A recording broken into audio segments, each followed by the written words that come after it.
Now, 1 in 8 people live with a mental health disorder or illness globally. That's according to the World Health Organization. Mental illness is known as an invisible disability because its sufferers rarely show external symptoms. But the mind can be a prison.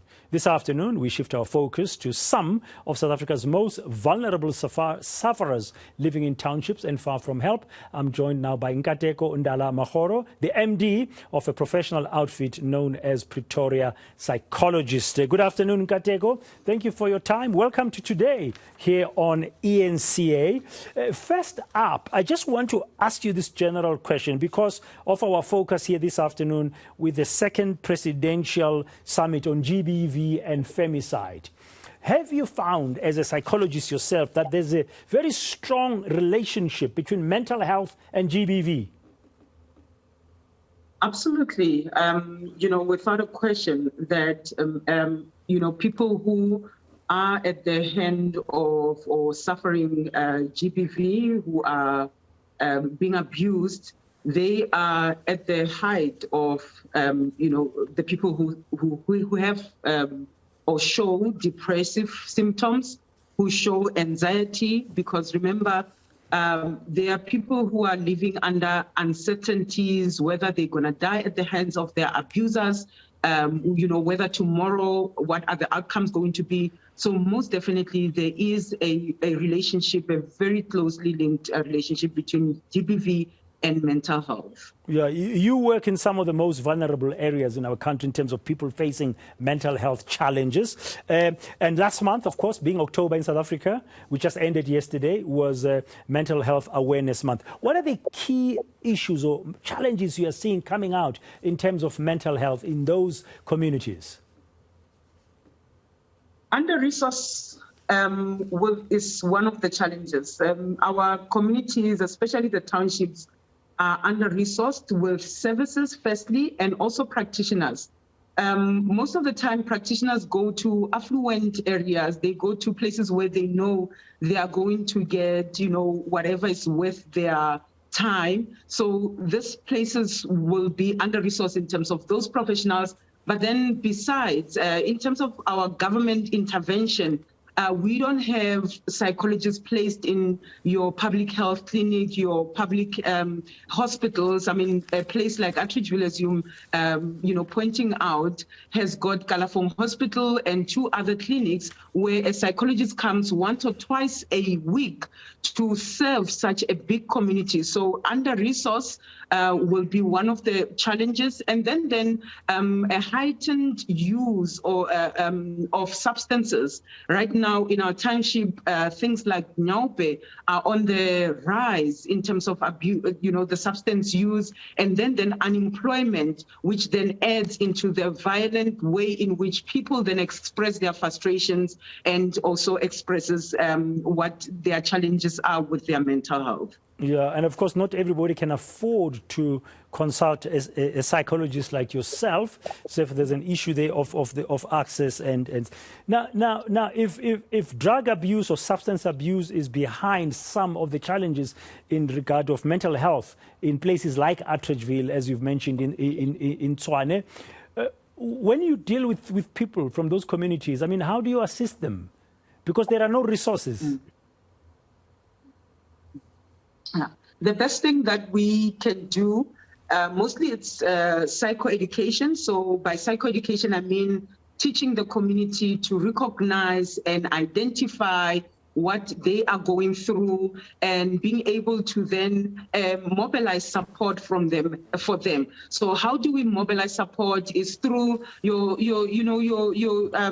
organization, your NPOs, which are running programs, group interventions, because to do individual interventions is out of reach in terms of, the budgetary constraints and the manpower, as I talked about, the resources that are available. So what we have tried at the best is, your group intervention. And as I said, psychoeducation, which is basically about spreading the knowledge and the awareness about, mental health issues, where we're hoping that as people are able to identify what they are dealing with and what they are suffering from, they can reach out for those interventions that are in the community that are also free services, be it online services or physical services that are offered by civil society organizations.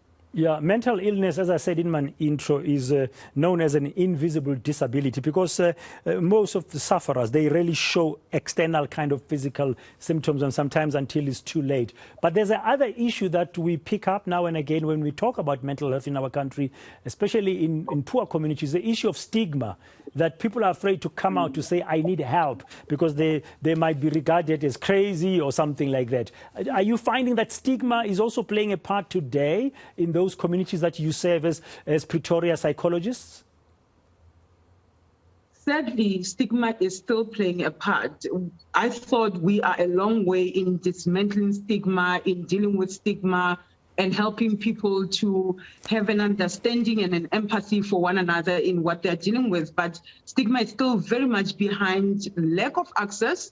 When I say lack of access, I mean also that resourcing, because for a place like Atteridgeville, as I said, a community with 2 public health clinic and a hospital, if the government is not recognizing that this is a disability, they will not also source accordingly, where you still have other healthcare workers being in the facilities, but then you do not have a social worker, a psychologist, a counselor in the same facility. So it's because we are not seeing it as something that affects a person in their productivity and everyday day life. So I think stigma is one of the drivers. And then the second one, which, stigma then has an impact in that, is in a person reaching out for that help whenever the help is available. And as I said earlier on, I thought we are a long way in dismantling stigma, but we are still very much behind, because we do not recognize mental health as a real issue. We think other things, boloi, or bewitchment, or a person is just going crazy, as the word that you have used, and not regarded as a health issue. And therefore not getting the attention that it's supposed to get. And finally, and if you may, Nkateko, be very brief in your answer, demographically, who's being affected the most currently in those communities by mental health illnesses? What are you picking up? Is it across the ages?